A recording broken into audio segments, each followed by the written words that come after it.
Well, the House of Representatives voted overwhelmingly this week to move towards banning TikTok, a move that would eventually ban TikTok in the United States. The argument they say is that it's a Chinese spy weapon, of course, designed to spy on Americans. They're very concerned about you being spied on. Okay, something doesn't really add up here. One of the loudest outspoken critics of this bill is Congressman Thomas Massie, who joins us now. Congressman, great to have you here on the show. Hey, Clayton, thanks for having me on to talk about this. My pleasure, because something just doesn't add up here. Because I have to say, Congress never moves this quickly on anything, and yet here we are. This bill flies out of committee over unanimously, by the way, then is passed overwhelmingly very, very quickly in the House of Representatives. So, what is really going on here? Oh, well, first of all, they were already forced to move their data servers to the United States. So TikTok is hosted, I believe, by Oracle in the United States. And that's more than we can probably say for the social media companies that are domestic. I mean, they may have some of their data hosted overseas. I don't know where it's at. But TikTok did comply with that. I think it's really about inconvenient facts that are showing up on TikTok, and the government can't control the algorithm. It's not, they can't give one example of where somebody in the United States was spied on and then some action was taken against that person because of something they revealed on TikTok. I think it's more about the message that people, can get from TikTok. It's also Pandora's box here. There are it gives the president way too much discretion to shut down not just apps, but websites. Like, why did they have to list websites in here? And his discretion, he has three ways he can declare one of these apps or websites to be bannable or banned by him. He can either acknowledge that they are domiciled overseas in a foreign adversary country. By the way, he gets to designate who the foreign adversary countries are. But if an application is domiciled in one of these foreign adversary countries, then he can declare it. Or if it's 20% owned by a foreign adversary country, then he can declare it, a bannable. And then there's a third category that's really spooky and concerning to me, and that is if he deems that they are under the control of somebody from a foreign adversary country. So, I've been called Putin's puppet because I won't agree to send money to Ukraine. Obviously, I'm not Putin's puppet. I mean, I live in Kentucky. I've never met Putin. Uh, but somebody could say later that one of these social media platforms, let's say X, the president could say, well, Elon Musk is really under the control or advisement of a foreign country. And so, and we know that because we see all these messages on X that are not friendly to our foreign policy. So we're going to declare them a foreign, under the control of a foreign adversary. And if that sounds far-fetched, just remember there were 51 U.S. security and intelligence agents who said that Hunter Biden's laptop was had all of the hallmarks of a Russian disinformation campaign. So Right. I think we have nothing sounds far-fetched to us, and our audience is very smart, and I think we feel like we've been lied to repeatedly by our government. I mean, this all comes on the heels of what the House Judiciary Committee and Select Subcommittee just last week issued about this massive government surveillance of Americans' financial data. The FBI and the Department of Homeland Security using this DSAC database to go through financial transactions. So I just find it hilarious that we're concerned about Chinese spying on Americans, and yet we are actively doing that to our own citizens, and we can't point to one instance of China actually spying on America. Like, wouldn't it be great on the floor if there was evidence presented to you guys? Yeah, well, here's the evidence, right? But where's the evidence? even in the SCIF, which is where we receive classified information, there was a briefing. And I didn't go to that briefing, but one of my colleagues did, and he pressed them and asked them for one example in a classified setting.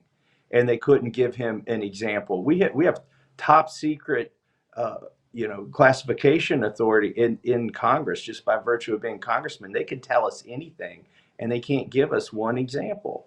So, and by the way, Clayton, I serve on those two committees you mentioned, the Judiciary Committee and the Weaponization Committee. I've been in those hearings. It was actually Jim Jordan and I who discovered that Bank of America was giving financial information to the FBI without a warrant, without any legal process.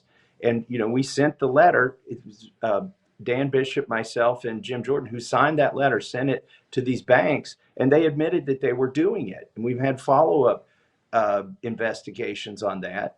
And that was another complaint we had about this bill. The problem is you want to protect Americans' privacy and their right to their own data. We have bills for that. And they should apply to all social media platforms. For instance, Warren Davidson, who's now just joined the Weaponization Committee because he has so much knowledge about financial services. He's on the Financial Services Committee. He has a bill called the Fourth Amendment is Not for Sale Act. And we need to pass that because what our government is doing, obviously they're spying on us without a warrant, but if we block that avenue, the big loophole they have is they just go buy the data from these data brokers, Right. without a warrant, that data that would otherwise require a warrant. Let me give you an example. Every one of us who has a phone, the phone knows we're breaking the speed limit. They know, every phone company can know when everybody is breaking the speed limit. Should they be able to sell that data to the state police, for instance? I don't think so. Well, we do know that artificial intelligence companies are paying top dollar right now for data. They're trying to get as much data as they can, and they're reaching out to as many companies as they can. They're paying top dollar for this data, and data brokers are making a lot of money right now on Americans' privacy. And so I just find it amazing that the speed and the rapidity with which Congress moved to ban a Chinese app, what they were claiming as a Chinese app, and yet the servers are in the United States. The CIA uses Amazon Web Services actively to spy on Americans. So will there be some sort of legislation in Congress to stop Amazon from being used for spying on Americans? I just find it so hypocritical. Well, there's also a piece of software known as Pegasus that fairly well known, that our Israeli. government has. Yeah, Israeli software that's state of the art, can do just about anything on your phone, your camera, your microphone. Let me, when I'm on the floor of the House and giving a speech, I have to be 100% certain about what I say. My words could be taken down, or I could be, censured or something, or it just would look bad in the debate. But I want to go one step further here on your show than I felt able to go on the floor of the House. And that is to say, we're in proxy wars, basically, in the Middle East and in Ukraine. And the U.S. government, the State Department, they want to control the propaganda that our citizens see, because citizens call their legislators. They may say, we don't want to fund that war in the Middle East. We don't want to fund that war in Ukraine. And so there's this feedback loop that works in a representative democracy, which is what we have. We have not a pure democracy, but we have representatives who listen to constituents. If you can control what the constituents know about what's going on, for instance, in the war between Israel and Hamas, or in the war between Ukraine and Russia, or even in Yemen, then you can control public sentiment. And I suspect, very strongly, I suspect that our State Department saw this as a threat to the narrative that they want to spoon feed the American people. And because the American people, they do have a say in our government, and they're trying to get in that feedback loop, and they really duped Congress on this. They used the populist threat of China. And I'm not saying that China is not a threat. I said in my speech, we're wearing suits made in China. We're driving cars with chips that were made in China. We're using phones that are made in China. They're buying our farmland. I'm not saying there is no threat from China, but what they're doing is they're not really addressing any of the threat from China. they're using that as the boogeyman to basically shut down one of the apps where they can't control the algorithms.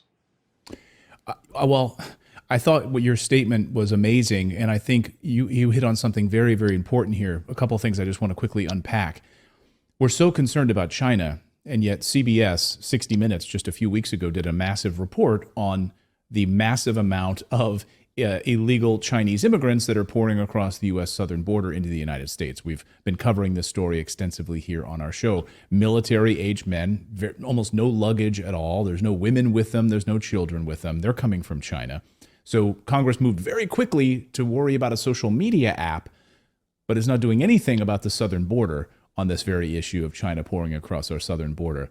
I just find this, again, another piece of the hypocritical puzzle here.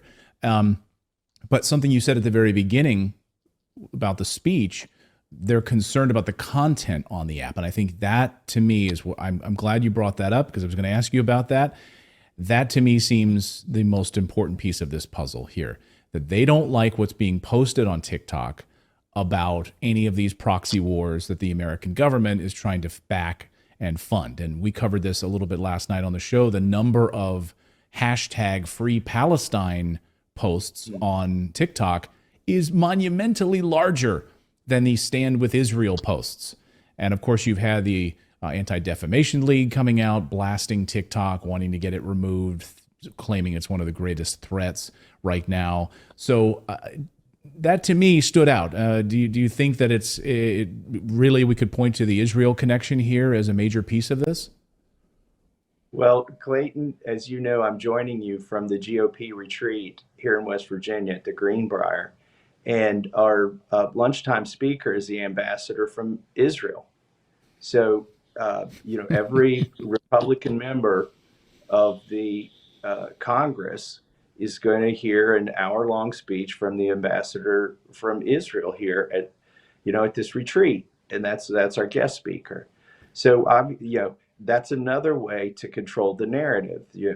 Is we're not going to have a Palestinian guest speaker or Lebanese guest speaker, and they don't want it on TikTok. Now, let me say, it could be true that China is biasing the algorithms on TikTok. I'm not saying it's a bastion of free speech. I don't think that there are any social media platforms that are free of bias. The one that comes the closest is X, and that's why I use X, because I know that I'm able to get my message out there unfiltered, and I feel like it's not being tamped down.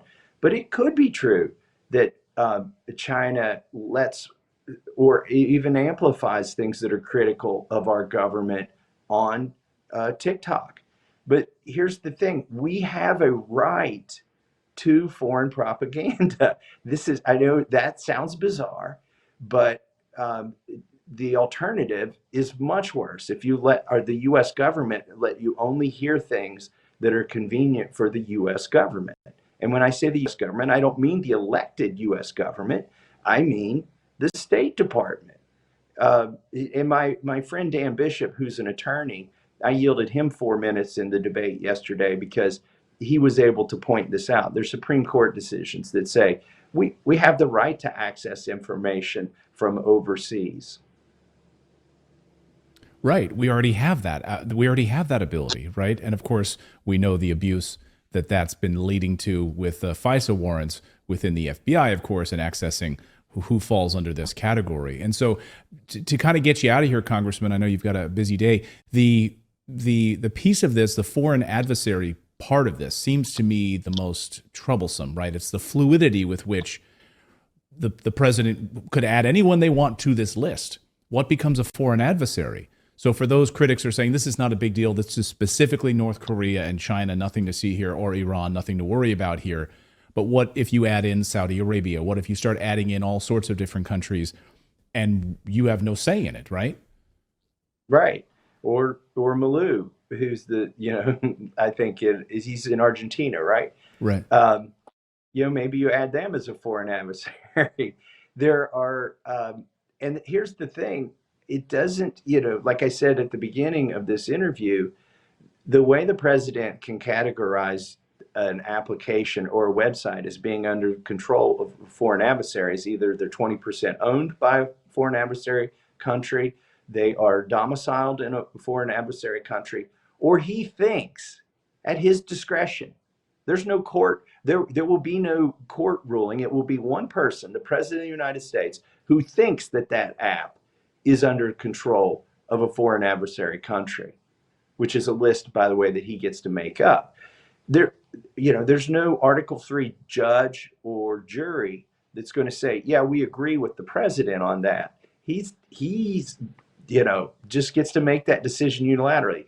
I don't, given the abuse of the FISA program where they've been spying on Americans, giving the false narrative about the Hunter Biden laptop that was supported by our government, giving the censorship that we've seen in our weaponization committee and our judiciary committee of social media platforms and of specific users on social media platforms by the White House. I mean, Joe Biden's people had a portal into Facebook and into Twitter where they could give names of people that they wanted censored, and they got censored or blacklisted or deboosted or shadow banned. I was one of those congressmen that got censored before Twitter was purchased and renamed X by Elon.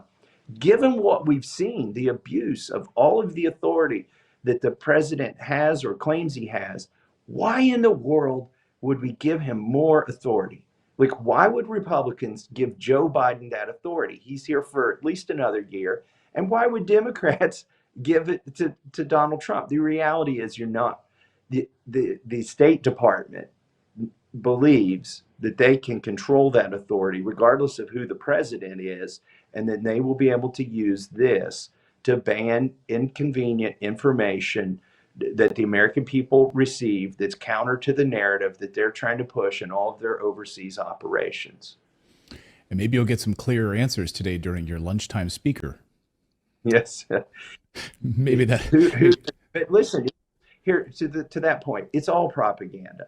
Obviously, the ambassador of Israel, when he addresses us today, he's going to try to, I mean, man, what a powerful position to be the keynote speaker at the GOP retreat. We've got all these other things going on, right? We've got illegal immigration at the border. We've got inflation. We just finished half of an omnibus, and we're about to do the second half of the omnibus that's going to spend tens of billions of dollars more than Nancy Pelosi spent. And that's our keynote speaker. I think we need to get our priorities, our keynote speaker is not dealing with any of that, but we need to get our priorities straight here in the GOP and in Congress in general. Let the American people install the software they want. Let them go to the websites they want. Don't give one person the authority to ban websites or to keep American people from seeing what they want to see or interacting. I mean, TikTok's mostly used by Americans to interact with Americans, right? Like, I think the government is just big mad that they can't control the algorithms there. And I mean, so that's why it happened. And like you said, it happened at a speed we don't usually see here in Congress. This bill didn't exist a week ago. It just came into existence. Boom, it moved at the speed of light through the Committee of Jurisdiction, Energy and Commerce. It was reported out unanimously. It didn't get changed at all. One reasonable change to this would be to put a sunset provision in it. Okay, maybe Thomas Massey isn't right, or maybe they're not right. Maybe this is going to get abused, maybe it's not going to get abused, but let's have it automatically expire in 2 or 3 years in case it is abused. Then we have a chance to fix it. But I think that automatic expiration would also keep them honest. If they know they abuse this, then we'll let it expire. That would be a good thing. Sunset provisions are very wise because it's hard to get anything done in Congress. And once the ball starts rolling, it's almost impossible to stop the ball from rolling. So putting a provision in there that this expires, that would have been really a good show of faith that they don't intend to abuse this for the rest of human history. I'll get you out of here on this, Congressman. Where does this go in the Senate? Well, the Senate may do their own version of it. I do think the fact that we rallied 65 people to vote against this is somewhat of a success. You know, in the committee of jurisdiction, which was energy and commerce, there was no dissension. And yesterday they expected to have a debate with nobody opposed. I had to use a parliamentary procedure that's not frequently used, that if you discover that the Republican side and the Democrat side are both in favor of the bill, a third person can walk up to the floor and claim time in opposition. So they thought they were going to have 40 minutes to preen and virtue signal, and I took 20 of their 40 minutes and gave them inconvenient facts and rebutted virtually everything they had. And I think we tripled the number of Republicans who voted against this. We were probably at 5, and we went to 15 because of that debate. And we had 50 Democrats. The reason I'm telling you all this is we definitely put a scratch on their car. And I don't know if they can sell this car in the Senate now. There's some people who were arguing, oh, we better pass the House bill because the Senate will be even worse. And that, you know, it could end up that this is going to be worse. I don't know. Well, seems like the state of Kentucky right now is the bulwark against this craziness. So thank you for what you're doing, Congressman, because our audience loves you. We are big fans of you here on Redacted. So keep doing what you're doing and fighting the good fight, and try the best you can to enjoy that lunch. I will. And by the way, Mike Lee and Rand Paul, they're already on top of this over there in the Senate. And I expect they're going to be leading the charge against this and the charge for liberty and freedom. So thanks for covering it, Clayton. Absolutely. Congressman, thanks so much for joining us here on Redacted. We really appreciate it. Bye-bye.